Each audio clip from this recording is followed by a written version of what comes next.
Hola hermanos, bienvenidos. Estamos nuevamente en nuestro tercer episodio de Sobremesa. Bienvenido, pastor. Es un gusto poder estar con usted y compartir esta mesa. Hola Dina, ¿cómo estás? El gusto es mío, de verdad me encanta estar contigo platicando aquí en la sobremesa. Igualmente, pastor, me encanta saber que podemos ayudar a los hermanos para poder responder las preguntas que surgieron después de haber tenido nuestro sermón el domingo. Estuvimos meditando en 1 Corintios nuevamente en el versículo 3 del capítulo 1. Así es. Y aunque fue solamente un versículo, pudimos ver una gran abundancia de riqueza del Evangelio en este capítulo. Estuvimos hablando mucho acerca de la gracia, así es que todas nuestras preguntas del día de hoy van a ser girando alrededor de la gracia. ¿Está listo, pastor?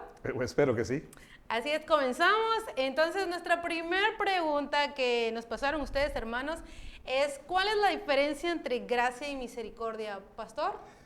Bueno, si me lo permites, quisiera incluir una palabra más y la palabra es justicia.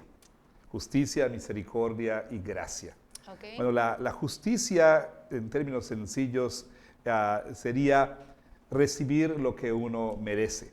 Ajá. Es decir, que a uno se le dé lo que uno merece. Eso es justicia. Ahora, la misericordia realmente es no justicia. ¿Por qué? Porque la misericordia consiste en no darnos lo que merecemos. Okay. Y la gracia consiste en darnos aquello que no merecemos. Ahora bien, nuestro Señor, para poder darnos gracia, para extendernos misericordia, por supuesto tuvo que satisfacer su justicia. Él no podía ser misericordioso a expensas de su justicia. Entonces, para Él darnos misericordia, para extender misericordia hacia nosotros, bueno, lo que hizo fue satisfacer las demandas justas de su ley y, por supuesto, satisfacer su ira santa. ¿Cómo? Castigando a su Hijo Jesús en nuestro lugar. Él recibió lo que nosotros merecíamos.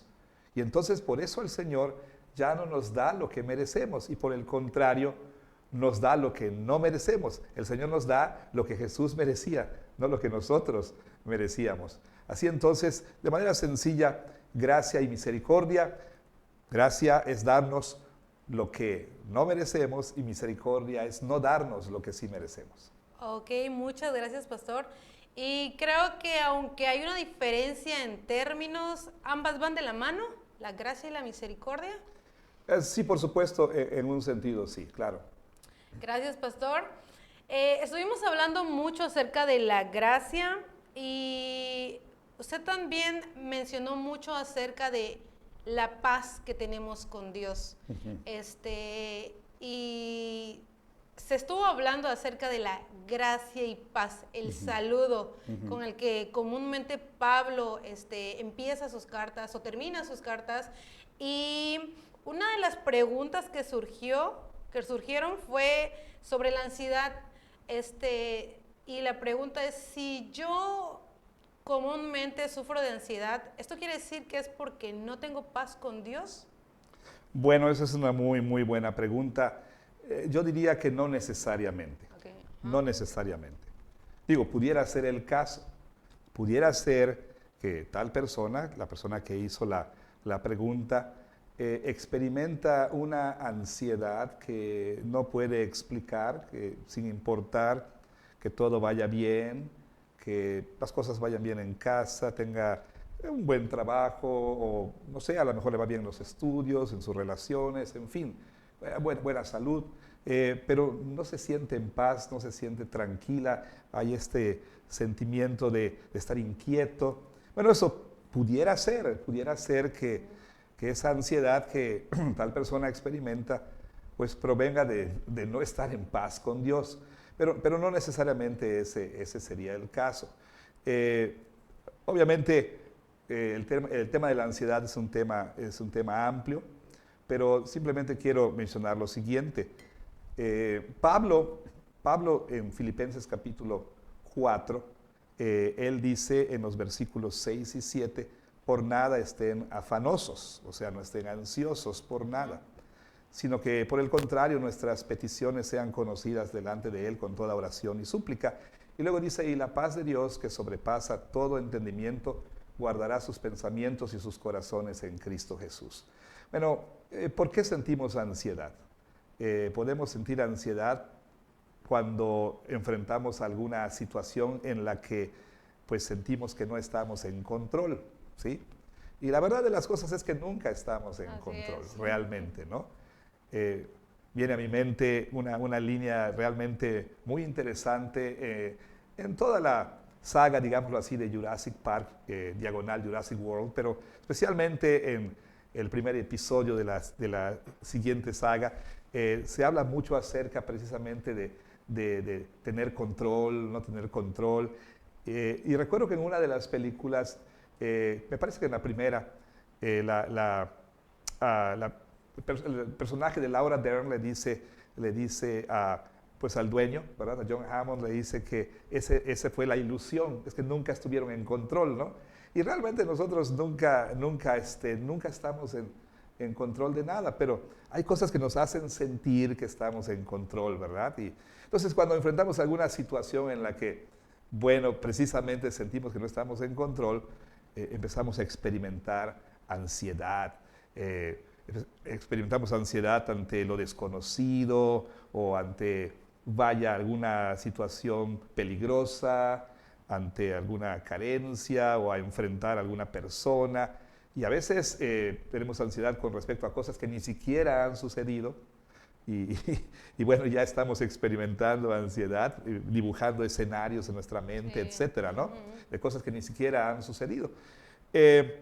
Debo ser claro, honestamente, en su raíz la ansiedad es pecado, es incredulidad, es falta de confianza en Dios. Ahora, no me malentiendas, yo creo que esto puede ser tal vez exacerbado por algunas, digamos, cuestiones, predisposiciones que las personas tienen a ser así, o porque en el ambiente en que fueron criados, pues aprendieron a temer a muchas cosas, en fin. Pero mi punto es que cualquiera que sea el caso, la ansiedad es pecado, ¿no? Entonces, volviendo aquí a la pregunta de esta persona, ella pregunta si su ansiedad es precisamente la falta de, bueno, el no estar bien con Dios.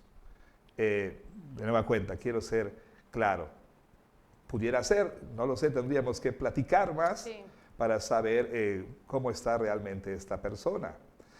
No puedo dar, digamos, una receta que se aplique. Es muy circunstancial. Bueno, no necesariamente quiero decir que sea circunstancial, sino tendría yo que conocer más de esa persona, pero en términos generales, la Biblia nos dice que la paz es un fruto de la gracia. Justificados, pues, por la fe, tenemos paz para con Dios, ¿sí? Entonces, esa paz interna, esa paz que el Espíritu Santo produce en nosotros, pues es el resultado de haber sido perdonados, de saber que estamos en una relación correcta con Dios, que ya hemos sido reconciliados, que ya no somos sus enemigos. Y entonces esa paz que el creyente experimenta, bueno, aún en situaciones difíciles, ¿verdad? Guarda sus pensamientos, ¿no? Y guarda su corazón. Lo que Pablo dice ahí en ese pasaje es que la paz, esta paz que el Señor Jesús nos da a través de su Espíritu, funciona como un guardia que está a la puerta de un palacio, ¿no? Y imagínate que ahí están estos guardias con sus lanzas o sus armas y una persona quiere entrar al palacio y estos le cierran la puerta, ¿no? Bueno, así funciona la paz de Dios. Cuando la ansiedad quiere entrar, la paz dice aquí no entras, ¿no? Cuando el temor quiere entrar, la paz dice aquí no entras.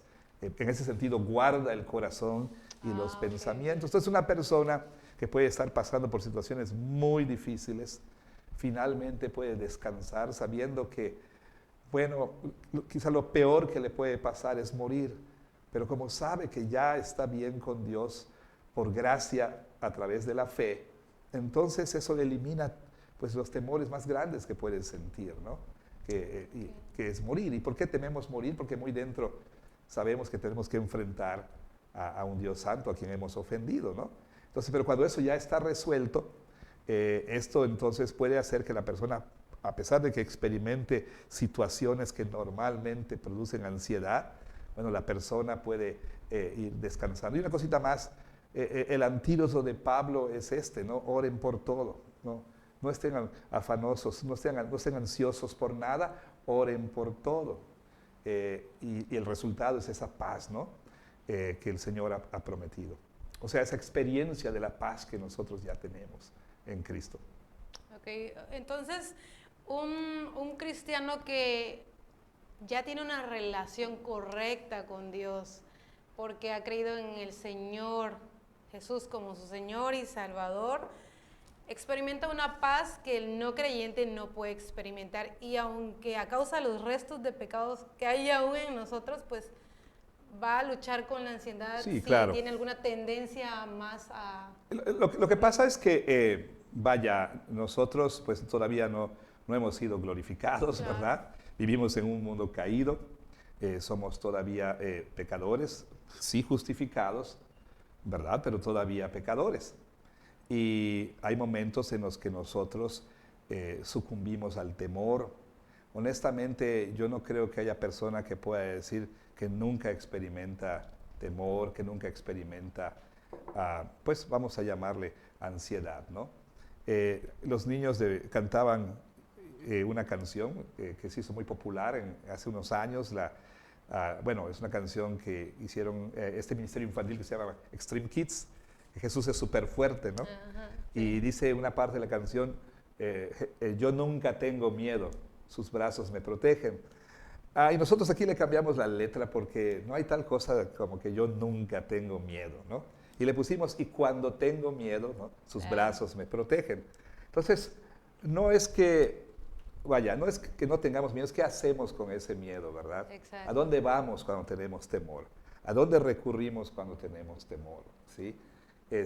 Unos quizá vamos a una pastilla o vamos a, no sé, a prender la tele, a encender la radio, a ir con una persona, qué sé yo, para tratar de no sentirnos atemorizados. La cuestión es si nosotros funcionalmente vamos a Jesús en oración, ¿no? Pero la cuestión es esta, que si una persona no tiene resuelta la situación más fundamental, que es paz con Dios, no importa cuánto ore, no importa cuántas oraciones haga. ¿Por qué? Porque todavía no ha sido reconciliada con Dios, todavía sus oraciones no van a ser escuchadas. Entonces a lo mejor esa persona por eso siente que la oración no le sirve de nada y sigue sintiéndose ansiosa, bueno, porque todavía no ha sido resuelto el asunto de la justificación. Así es, su problema más grande aún sigue estando Claro, claro. allí. Y eso me trae a la memoria lo que dice el salmista, el día en que temo en ti confío. O sea, Exacto. el punto es ir al Señor y confiar en Él y descansar en que, aunque sí es cierto que voy a luchar con la ansiedad o con el temor, debo de ir a mi Señor y encontrar refugio en Él y confiar en Él. Sí, me recuerda, por ejemplo, como dice David, en paz me acostaré y así mismo dormiré, ¿no? Sí. Porque solo tú me haces vivir confiado. confiado. Bueno, David estaba experimentando la traición de su propio hijo, sabía que sus filas habían sido infiltradas por enemigos, sabía que al dormir alguien podía venir durante la noche y matarle, ¿no? Pero aún así David dice, en paz me acostaré y así mismo dormiré porque solo tú me haces vivir confiado, ¿no? Entonces, bueno, para resumir todo esto, la paz que viene del perdón, ¿sí? La paz que es el fruto de la justificación, que es el fruto de la gracia de Dios, es una paz que es fundamental. Que podemos nosotros experimentar episodios de temor y demás, sí. ¿Qué hacemos en ese momento, verdad? Cuando tenemos miedo. Uno dice, bueno, ¿qué es lo peor que me puede pasar? Si estoy bien con Dios, a lo mejor sí va a ser doloroso, va a ser difícil, pero últimamente estoy bien con mi Dios, ¿verdad? Y eso puede dar paz en medio de la situación más difícil. Así es, muchas gracias, pastor.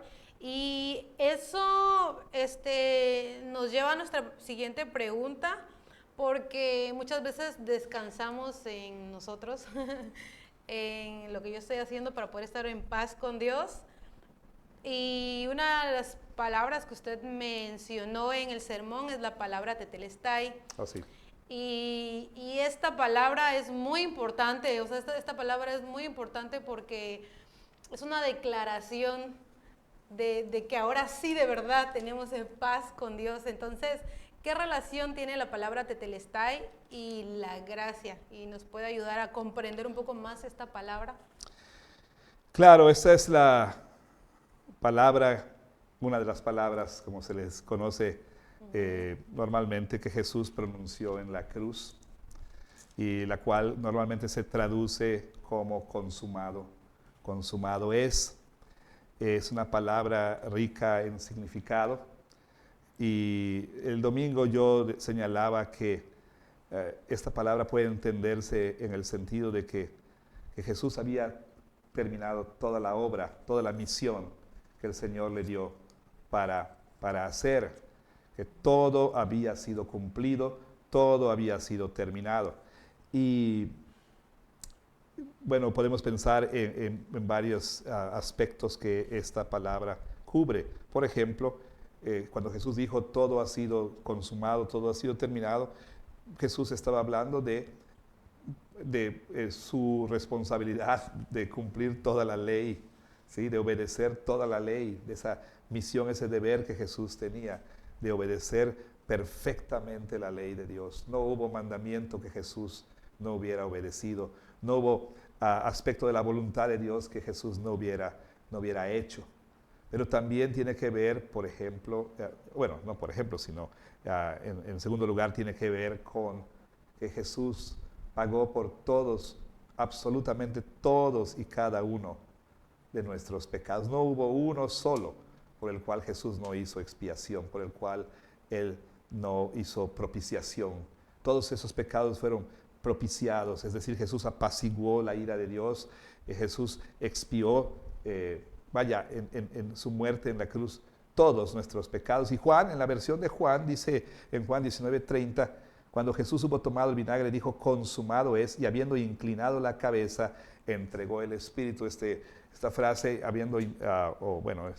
esta acción de Jesús que Juan describe aquí, habiendo inclinado la cabeza, los que saben dicen que es un verbo que tiene esta idea de alguien que recuesta su cabeza para descansar, ¿no? Ya Jesús podía descansar de la obra que el Padre le había dado, porque lo había consumado todo. Entonces nosotros, imagínate, se nos demanda a nosotros justamente obediencia a la ley de Dios. O sea, nosotros todavía somos responsables ante Dios de rendir una obediencia personal, perfecta, ¿sí? Y perenne, es decir, durante todo el tiempo.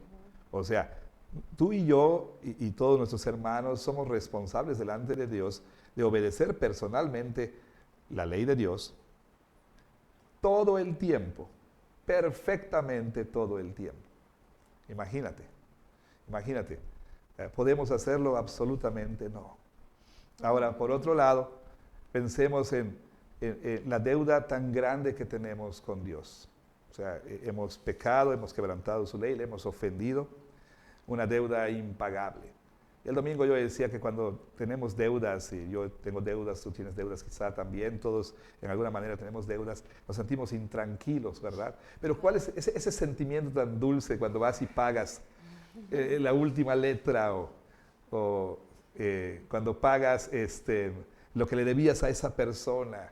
O sea, ese sentimiento de descanso, de alivio, ¿verdad? Entonces, conectando esto con la primera pregunta y con lo que esta persona está preguntando acerca de la relación de tetelestai con la gracia. Imagínate el saber, o sea, tú debes, vamos a decir que le debes al banco, ¿sí? No sé, 10 millones de pesos. Y no tienes cómo pagarlos, ¿ok? No eres una víctima inocente, tú te enredaste en estos problemas y demás. Pero de pronto, un día vas al banco y desesperado, tratando de ver qué es lo que puedes hacer para remediar la deuda, y te dicen, señora Dina, ya no debe nada a usted. Y dices, ¿cómo? Alguien pagó su deuda. Vaya, esa noche irías a tu casa, ¿verdad? A diferencia de todas las noches de insomnio, estar en vela, ¿cómo le voy a hacer y demás? Esa noche pones tu almohada y descansas, ¿verdad? Sí. Y descansas, ¿no? Bueno, ahí está esa relación entre Tetelestai y la gracia. Por la gracia de Dios, ¿sí? Por la obra de Jesús, nosotros podemos descansar, sabiendo que tenemos paz con Dios, que ya no le debemos nada a Él, ¿sí? Que todos nuestros pecados han sido perdonados, nuestras culpas han sido borradas y estamos bien con Dios. Por eso ponía la ilustración de esa familia que tenía en su silla. A mí me impresionó mucho esa historia, esta almohada con la frase Tetelestai, ¿no? Pues tú no tomas la almohada, ¿verdad? Y para descansar. Pero cuando tienes problemas y deudas, no hay almohada en el mundo, ni estas que venden ahí en los canales de ventas, ¿no? De CBC o qué sé yo, de a medianoche, ¿no? Los productos milagrosos esos que venden. Cuando tienes deudas o problemas, lo que sea, no hay almohada en el mundo que te haga conciliar el sueño. Y cuando una persona es honesta y cuando una persona enfrenta la realidad de que está mal con Dios, ¿sí? Cuando en un momento de honestidad, en la noche las luces ya se apagaron, el sonido, el ruido, todo ya ha sido silenciado y enfrenta su conciencia y enfrenta la realidad, entonces esa persona no puede conciliar el sueño. Entonces, pero ¿qué diferencia hace el saber? Tetelestai, todo ha sido pagado, ¿no? Ahora puedo descansar.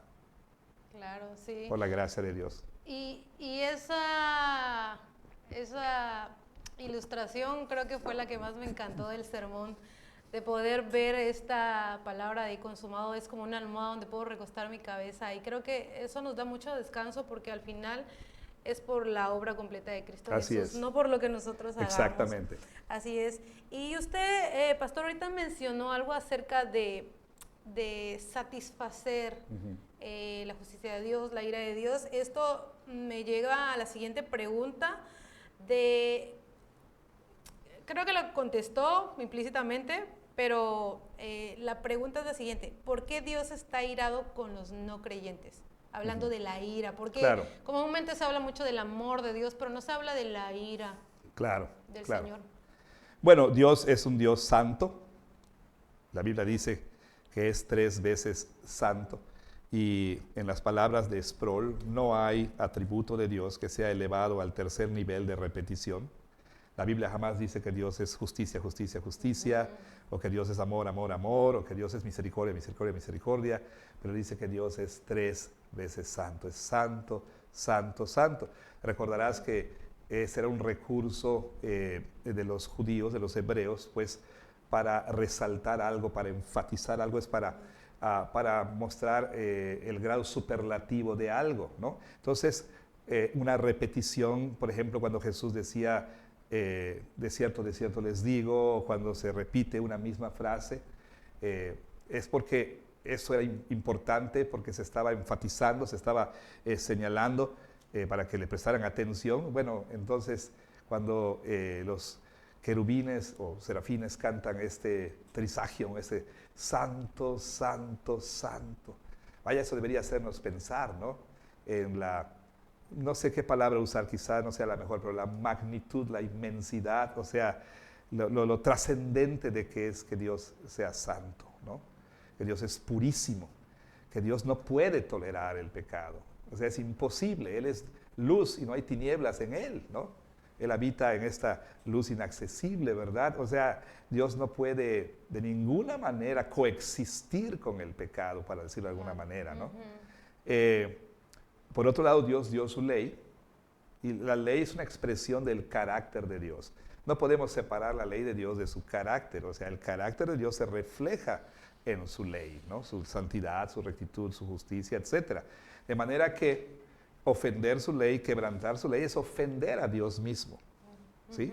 No puede haber esta separación en, bueno, fue la ley, no ofendí a Dios. No, vaya, cualquier pecado que uno cometa, como dice en nuestros documentos confesionales, el pecado es transgresión de la ley de Dios o falta de conformidad a la ley de Dios.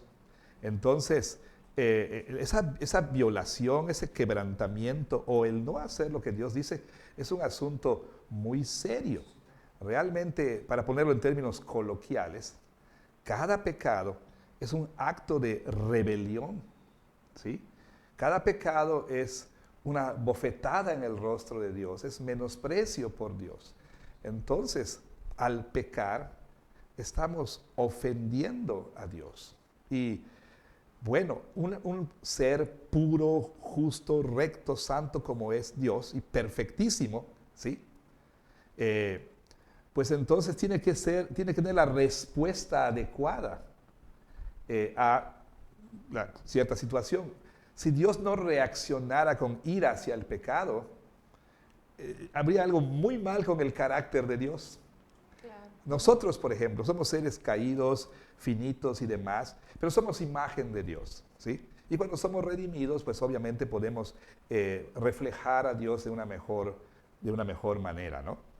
Pero bueno, siendo hechos a imagen de Dios, nosotros, por ejemplo, tendríamos que tener la respuesta adecuada a las situaciones.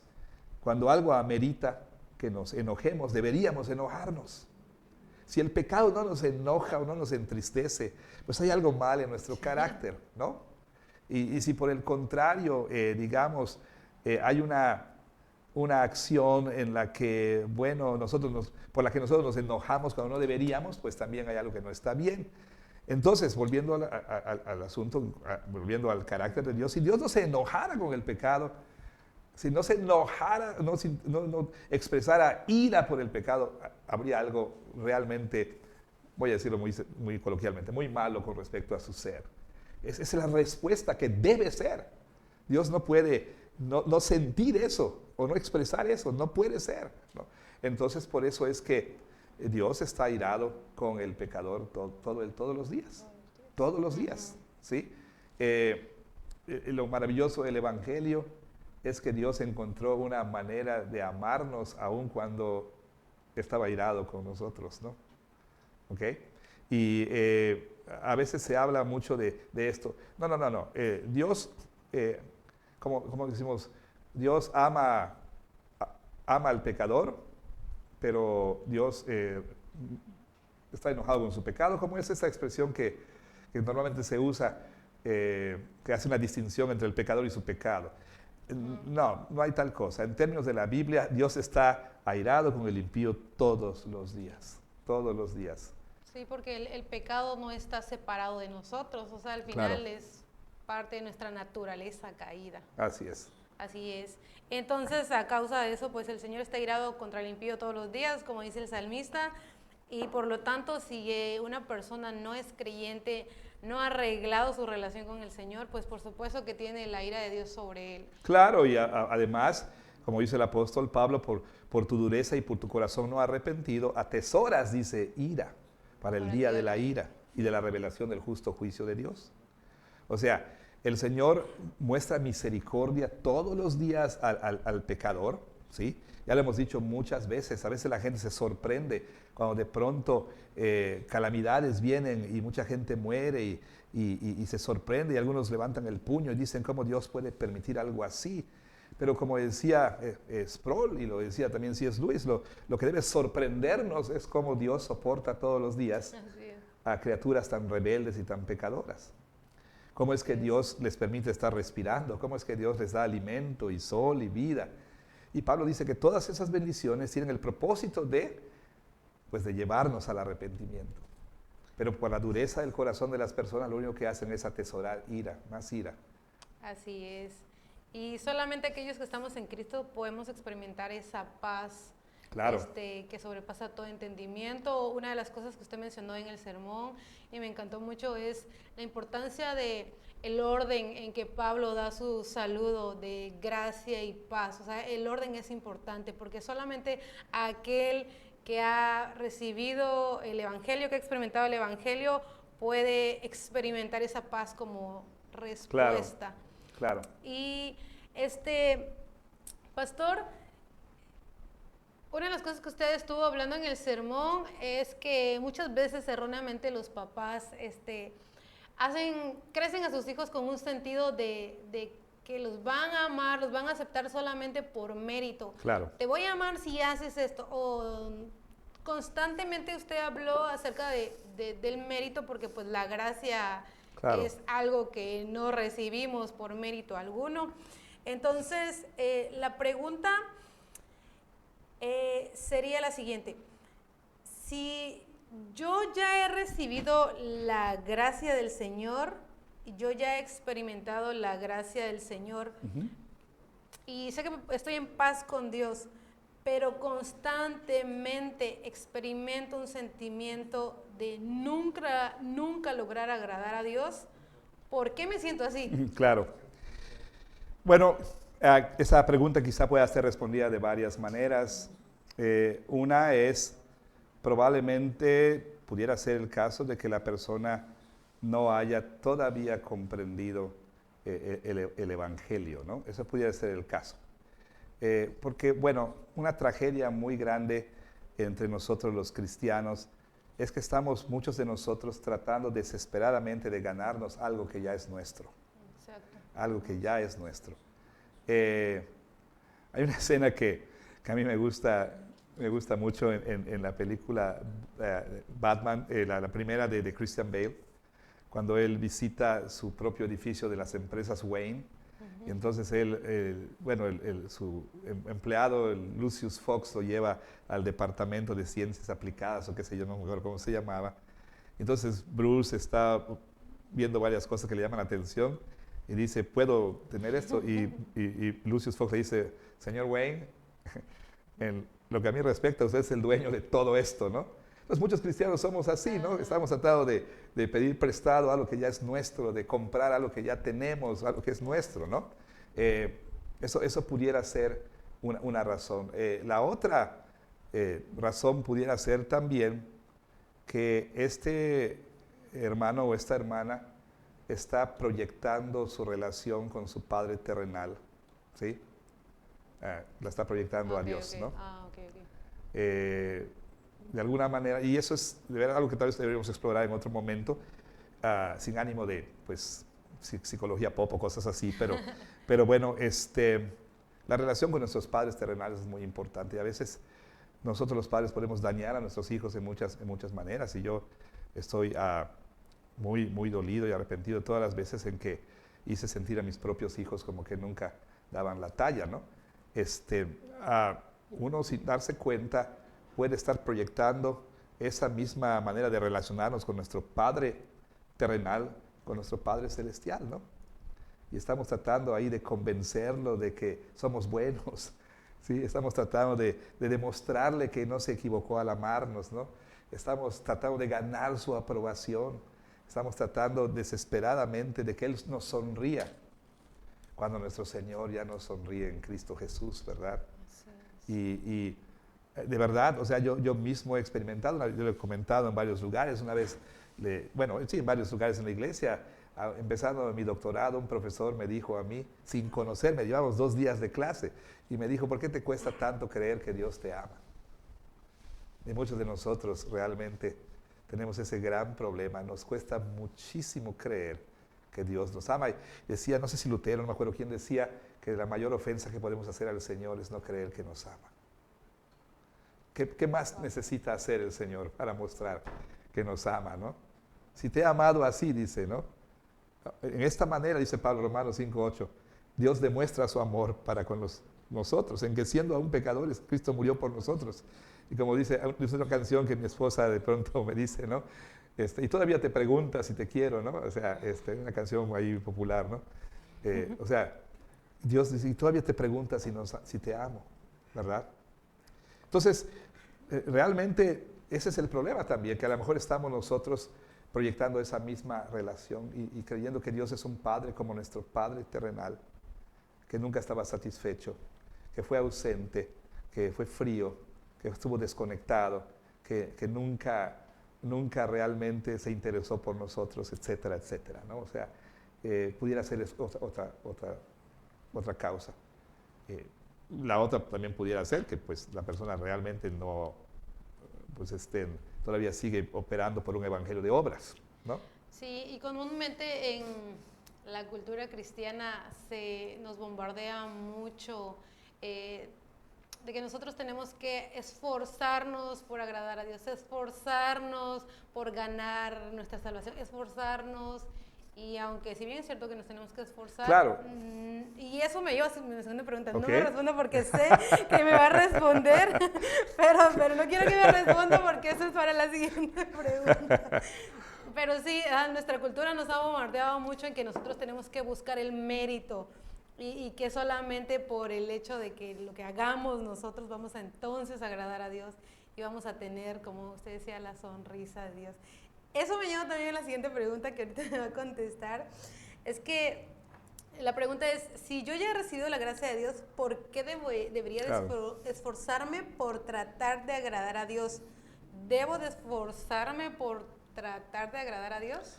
Definitivamente sí, por supuesto. Según el Timoteo 2:1, ¿no? Y tu hijo, dice Pablo, esfuérzate en la gracia que es en Cristo Jesús. A veces pensamos, ¿no?, que esfuerzo y gracia no No van van, juntos, ajá. ¿verdad?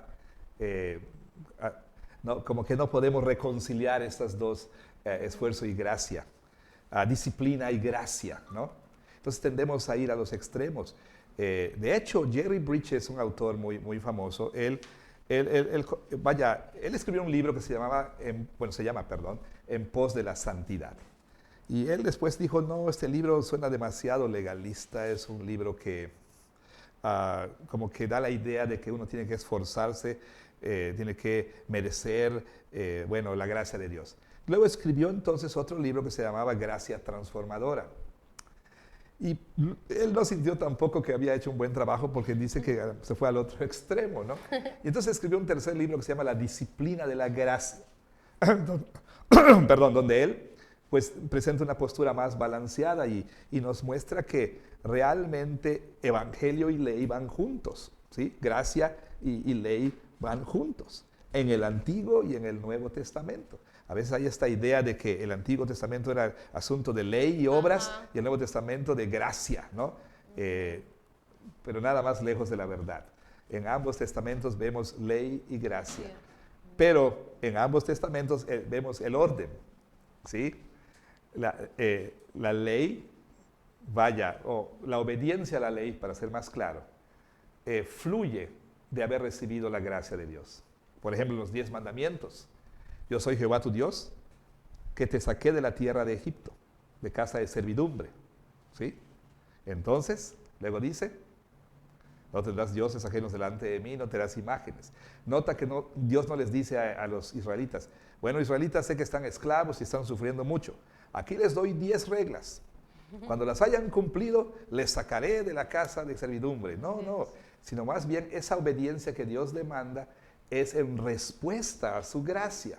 Lo mismo en todas las epístolas de Pablo. Pablo siempre comienza con los indicativos del Evangelio. ¿Quiénes somos en Cristo y qué ya tenemos en Cristo? Y luego nos dice, como decíamos la otra vez, sé lo que ya eres. Vive de acuerdo a lo que eres. Y entonces, por supuesto, por ahí hay dos extremos, el legalismo y también la gracia barata, ¿no? La gracia que no demanda nada de obediencia. Y eso está muy mal. ¿Por qué? Porque nosotros, por supuesto, fuimos creados para buenas obras, ¿sí? El pecado, por supuesto, obviamente hizo que nosotros nos rebeláramos en contra de Dios y no hiciéramos aquello que debíamos hacer. Pero una vez que hemos sido recreados en Cristo, ya nosotros podemos empezar a hacer las obras para las que fuimos creados. Y también obedecemos la ley de Dios, por supuesto, en gratitud, para demostrar nuestro amor y nuestra lealtad a nuestro Señor. Y eso requiere de esfuerzo. Hay por ahí la idea de este pasivismo en la vida cristiana. Sin embargo, este es un esfuerzo en la gracia, no es un esfuerzo en dependencia de mí, ¿sí? Sino dependo de mi Señor Jesucristo, de su poder, de su fuerza a través de su Espíritu. No dependo de mi fuerza de voluntad, no dependo de mi ingenio, etcétera, sino dependo de su gracia. Pero se me llama a esforzar. Y la palabra que Pablo usa para esforzarse es una palabra que tiene esta idea de agonía. A veces la persona que está en el gimnasio y con los músculos todos tensados y demás, está ahí levantando la pesa, qué sé yo. Bueno, es esa palabra que Pablo usa, este esfuerzo que uno tiene que dedicarse con todo el ser a obedecer al Señor, pero siempre, por supuesto, apoyado en el poder de su fuerza y apoyado, por supuesto, en la gracia que fluye de Cristo. Así es, entonces la obediencia es una respuesta que por la obra del Espíritu Santo y nosotros los creyentes podemos dar y debemos de dar. Claro, Es lo natural que fluye del creyente. la obediencia a la ley de Dios, por supuesto, no para ganar, Exacto. no para ganar el cielo, para decirlo de manera sencilla, es una evidencia de que somos creyentes. Lo dijo Santiago, ¿no es verdad? Él dijo, muéstrame tu fe sin tus obras y yo te mostraré mi fe por mis obras. Y ¿verdad? eso, justamente lo que usted acaba de mencionar, me lleva a la última pregunta. Ya la última, ¿cómo? La última pregunta es la siguiente. ¿Cómo aconsejas a alguien que dice que si ya estamos bajo la gracia, ¿por qué debo de hacer obras? Entonces eso nos lleva a lo que Santiago dice, ¿verdad?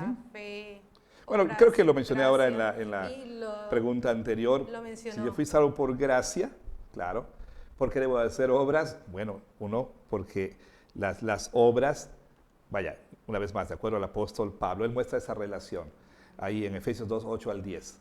Por gracia son salvos por medio de la fe, y dice Pablo, no por obras, para que nadie se gloríe.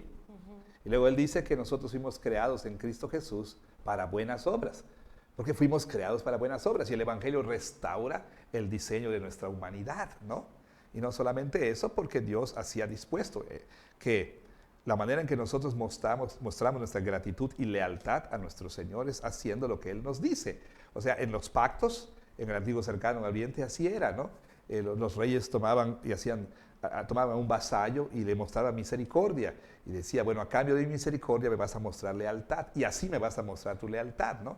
Bueno, Dios entonces nos ha dicho cómo quiere que le mostremos nuestra lealtad, cómo quiere que le mostremos nuestra gratitud, cómo quiere que le mostremos nuestro amor, ¿no? En respuesta, siempre en respuesta a su gracia. Ajá, y no para ganar mérito. Exactamente. Sí, y definitivamente al recibir la gracia del Señor, el Espíritu Santo mismo nos mueve a querer someternos a los mandatos del Señor, a hacer la voluntad del Señor.